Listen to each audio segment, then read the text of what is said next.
Oui, son comportement ni nga ko waxee tey le président Bassirou Diomaye Diakhar Faye déggoon nañu Sonko mooy Diomaye Diomaye mooy Sonko. Mais bien vrai que il y a 2 jours de cela Sonko nee na du moom moo du Diomaye la joxoñ. joxoñu ñàkk pexe la. Voilà donc moi c'est pour cela j'ai dit aux gens il faut écouter le président Ousmane Sonko leader du PASTEF n'a jamais décidé. N'a jamais porté la candidature du candidat d'alors Bassirou Diomaye Diakhar Faye actuel président de la République du Sénégal. te mu def vidéo ànd ak moom campagne. mais moi je dis parce que bu ñu. xëy na gënalu ko woon bu sañoon mooy bokk. moom laay wax mais il a porté la candidature, il a battu campagne. moi l'histoire m'a donné raison parce que moom bu ñu waxee ni dañuy joxe. parrainage yi il avait choisi Habib Sy le doyen Habib Sy. Il avait choisi l'autre aussi Cheikh Tidiane Dièye mais. ñoo amoon parrainage parlementaire.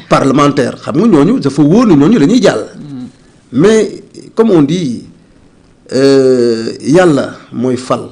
te falum yàlla joxuñu yàlla moo gën a fort te président Bassirou Diomaye Diakhar Faye yàlla moo ko joxoñ. c'est pour dire que Diomaye ne doit rien à Sonko tey. Je ne dis pas que parce que dans la vie il faut être reconnaissant. La reconnaissance quand même est une valeur cardinale. Reconnaissance bi président Bassirou Diomaye Diakhar Faye am si président Ousmane Sonko mooy d'abord ba mu toogee en tant que président de la République gis nga fauteuil bi ma toog nii mu ne ko moi je me suis battu 10 ans pour que Ousmane Sonko nekk fii tey mais moom président Ousmane Sonko il s'est battu 10 jours pour que man ma toog fii tey waxuma mu xool ko de mais. bu mu ko lorñee na ko ne jàkk. na ko ne jàkk mais gis nga foofu aussi beneen lecture lañ ci def yéene na ko daf ko yéene mais yàlla dogalam tey mooy président Bassirou Diomaye Diakhar Faye moo fi ne mais nu ñu bàyyi ba 2029 moom Ousmane Sonko mais na accompagner son jeune frère na accompagner le président Diomaye pour mu réussir ce mandat ce premier mandat mais tel n'est pas le cas le président Ousmane Sonko franchement il est pressé moom ak ñi nga xam ne ñoo gëm sa philosophie politique ak yenn militants je peux dire jàpp nañ ni président Diomaye fi mu toog Ousmane Sonko moo fa war a toog mais man damay wax ni jotagul kon dans l'histoire politique du Sénégal dans l'administration même de l'administration sénégalaise Sokhna Fatou pour la première fois un chef d'État jël décision des directeurs généraux de tirer sur le président sur les décisions du président de la République.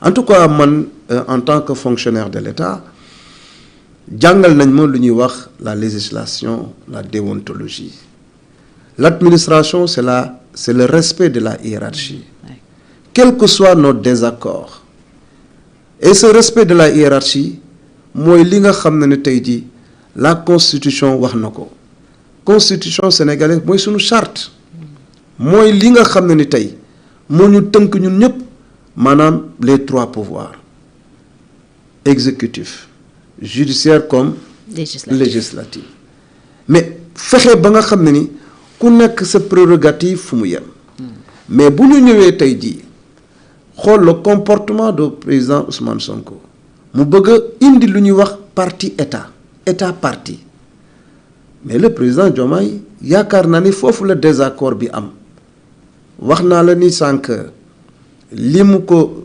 reconnaissance bi mu am envers le président Ousmane Sonko mooy daf ko ne yow yaa ma doy comme premier ministre yemul foofu mu ne ko tous les postes stratégiques nommel qui tu veux mais kooku ku la ko defal wàccoo na ak yow mais malheureusement moom fàtte na ni fal bu ne loxo yàlla la mais bu jàppee ni moom moo tax bés dina jot yàlla dina ko won la vérité et c'est situation boobu la ñu toll tey et parce que le président Bassirou Diomaye Diakhar Faye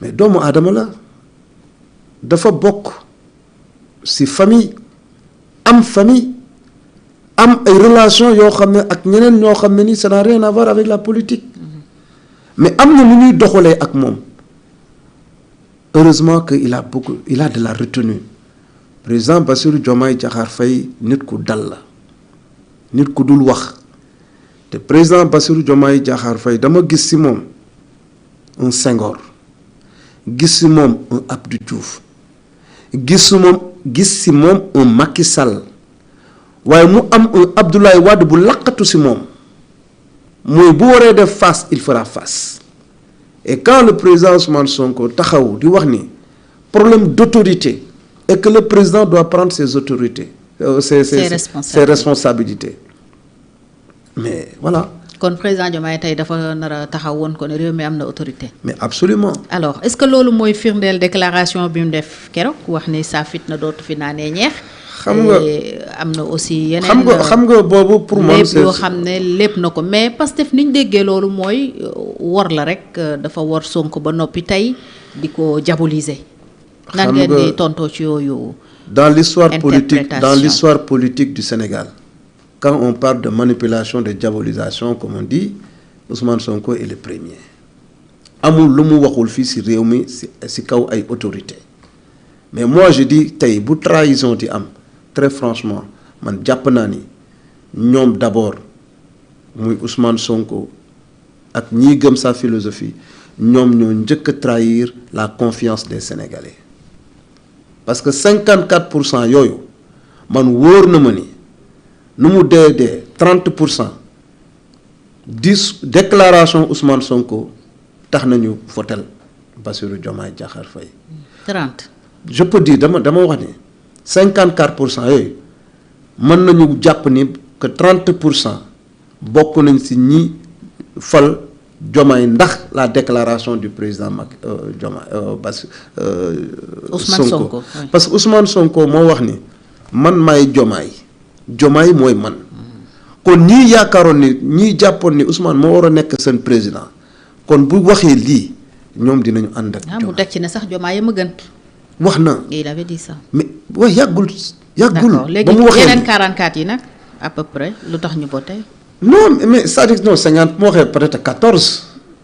voilà bon 54 bon, oui j'avais dit 14 tu vois. non donc 24 ñeneen ñi par exemple 24 oui par exemple il faut dire que oui la situation elle est là. bëggoon nañu jàppale un autre candidat mais gis nañu même opposition boobu après parti au pouvoir jubóowuñu woon ils sont obligés de voter parce que c'est un devoir citoyen. ok pour trancher ils l'ont fait pour trancher mais daal soxna Fatou aujourd'hui tey moi nous pouvons être fiers du Sénégal de la démocratie sénégalaise. D'accord. Lancé ngeen seen parti samedi madame Aminata Touré moo lire la résolution de l'Assemblée générale mu wax ne plus de 400